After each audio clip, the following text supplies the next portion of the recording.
В эфире новости, в студии Эльнура Бекбасарова. Здравствуйте.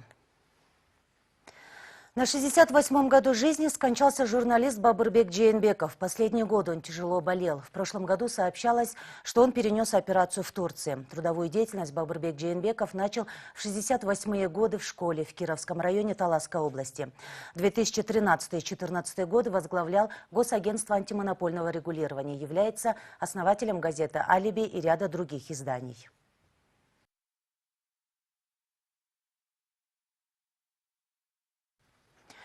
Сотрудники АКС ГКНБ задержали исполняющую обязанности главы Кенбулунского и Люкматы-Сыкатинского района при получении взятки в размере $1000. Чиновница вымогала деньги за оформление документов на земельный участок. За свои услуги она, как сообщается, просила $5000. В 2007 году решением Кенбулунского и Люкматы кыргызстанец получил земельный участок под строительство жилого дома. Однако участок не был зарегистрирован в местных органах. Угрожая изъять участок и передать его другим лицам, чиновница вымогала у него деньги за завершение процесса оформления необходимых правоустанавливающих документов. Задержанная водворена в ВВС ГКНБ, сообщили в ведомстве. Досудебное производство по делу бывшей судьи Бишкекского горсуда Эльвиры Джаркеевой окончено. Генеральный прокурор утвердил обвинительный акт. По данным главного надзорного органа, она обвиняется в злоупотреблении должностным положением, мошенничестве, вынесении заведомо неправосудного приговора и коррупции. Материалы уголовного дела в отношении бывшей судьи направлены в Первомайский райсуд Бишкека. По версии следствия, Эльвира Джаркеева, будучи судьей, вступила в сговор с преступной группой, чтобы получить в свое пользование имущество одного из ОСО. Она вынесла ряд незаконных судебных решений. В 2016 году, нарушив норму Уголовно-процессуального кодекса, заочно рассмотрела иск о признании недействительной сделки о передаче 100% ОСО и отмене решения о перерегистрации в Министерстве юстиции, несмотря на то, что заявление должен был рассматривать межрайонный суд. В итоге заключен фиктивный договор о займе 20 миллионов сомов сроком на 5 дней. Эльвиру Джаркееву в прошлом году, 10 августа, президент досрочно освободил от должности. Основанием стало решение дисциплинарной комиссии при Совете судей о применении дисциплинарного взыскания. В рамках уголовного дела по факту продажи детей было поручено обследовать 6 семей, в которых незаконно живут дети. Об этом на судебном процессе сообщила представитель Минтруда и социального развития Гульзина Боубекова. Она проходит в качестве свидетеля. По ее словам, эти дети живут в Балыкчы, Сокулукском районе и Бишкеке.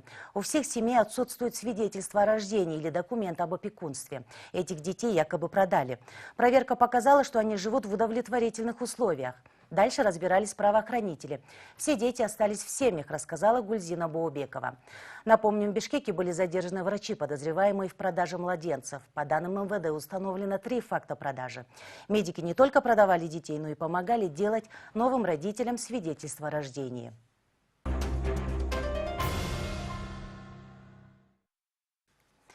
В городе Ош будут ликвидированы автозаправочные станции, которые были построены незаконно и не отвечают требованиям безопасности. Об этом сообщил градоначальник Таалайбек Сарыбашев, комментируя последствия пожара, произошедшего на одной из городских АЗС 20 марта. Сарыбашев отметил, что согласно нормам безопасности жилые объекты не должны находиться ближе 50 метров от АЗС. Специалистам Госэкотехинспекции дано задание проверить все газозаправочные станции на законность их расположения в городе. Будет создана специальная комиссия, отметил мэр города Ош. 20 марта, напомним, в микрорайоне Юго-Восток, рядом с многоэтажными жилыми домами, загорелась автозаправочная станция. Огонь тушили несколько пожарных расчетов. Очевидцы рассказывали о взрыве, но эти сведения официально не подтверждены. По предварительной версии, причиной пожара является неосторожное обращение с огнем. Есть пострадавшие. Состояние одного из них оценивается как тяжелое. Он в реанимации. Милиция начала разбирательство по факту произошедшего. В Ошской области, сообщает пресс-служба УВД, сегодня и завтра пройдут рейдовые мероприятия под кодовым названием «Арсенал». Правоохранительные органы напоминают, что изъятию подлежат незаконно хранящиеся у населения оружие и боеприпасы и призывают граждан в добровольном порядке сдать оружие, за что предусматривается вознаграждение. В случае обнаружения незаконно хранящегося оружия и боеприпасов во время рейдовых мероприятий граждане будут привлекаться к ответственности. Рейды решено провести после произошедшего в селе Иерису Узгенского района несчастного случая. случая, в результате которого 12-летний мальчик застрелил из ружья старшего брата. Сообщается, что они взяли ружье 16-го калибра, которое было в спальне во время игры. Младший из братьев случайно произвел выстрел. Дробь попала в голову старшему, ему было 14 лет. Подросток скончался по дороге в больницу. Оружие уже изъято, оно было зарегистрировано на имя старшего брата 98-го года рождения. Выяснилось, что ружье было заряжено, так как один из членов семьи накануне вернулся с охоты. Факт зарегистрирован в едином реестре, проводятся следственные мероприятия. В ходе проведенных оперативно-профилактических мероприятий в Бишкеке изъяли 215 единиц огнестрельного газотравматического оружия и 155 патронов к ним за нарушение правил хранения и перерегистрации оружия. Данные факты были зарегистрированы в едином реестре преступлений и проступков, начато досудебное производство.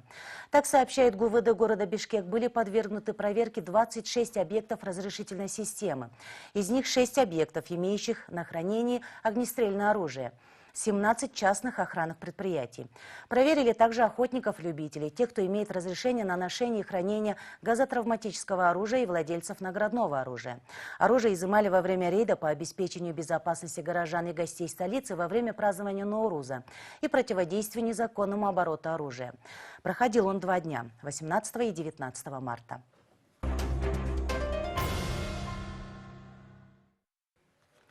Якутский городской суд арестовал до 17 мая 2 кыргызстанцев по делу о похищении и изнасиловании местной жительницы.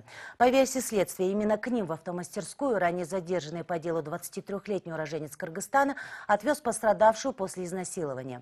Женщина дождалась, пока мужчины уснут, и сбежала, после чего обратилась в правоохранительные органы. Напомним, ранее в Якутии прошел митинг против мигрантов. Его спровоцировала информация об изнасиловании местной жительницы. Уголовное дело возбудили по статье изнасилования и похищение человека. В преддверии предстоящего госвизита президента России Владимира Путина в Бишкек российская сторона решила провести миграционную амнистию для граждан Кыргызстана. По информации посольства Кыргызстана в России, граждане нашей страны, находящиеся в России с нарушением миграционного законодательства, получат право беспрепятственно выехать оттуда до 22 апреля текущего года и въехать обратно в любые сроки без привлечения к административной ответственности. Кстати, это не первая миграционная амнистия для кыргызстанцев в России. Ранее ее объявляли с 16 октября по 10 декабря прошлого года. Госвизит Владимира Путина в Кыргызстан намечен на 28 марта.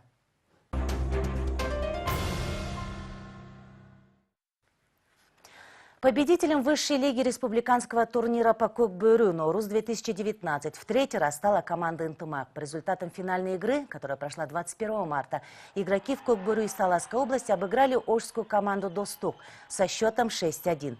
А 3-е место в высшей лиге досталось игрокам Бакуат-Талас. Свои эмоции не смогли сдержать и болельщики на трибунах. В какой-то момент они начали бросать друг в друга бутылки, между ними возникла словесная перепалка, но все обошлось.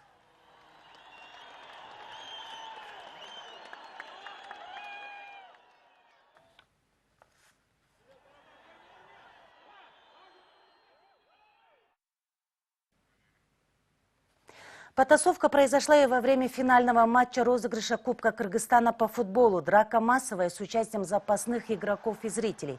Отметим, борьбу за победу в турнире вели столичные команды «Алга» и «Строймир». Алгинцы забили 2 быстрых гола и повели в счете 2-0.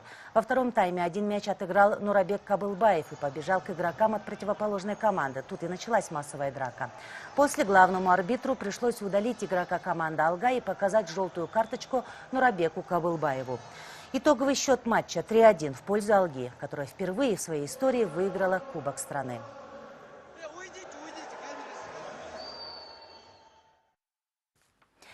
И на этом пока все. Журналисты телекомпании НТС продолжают следить за развитием событий. Оставайтесь с нами.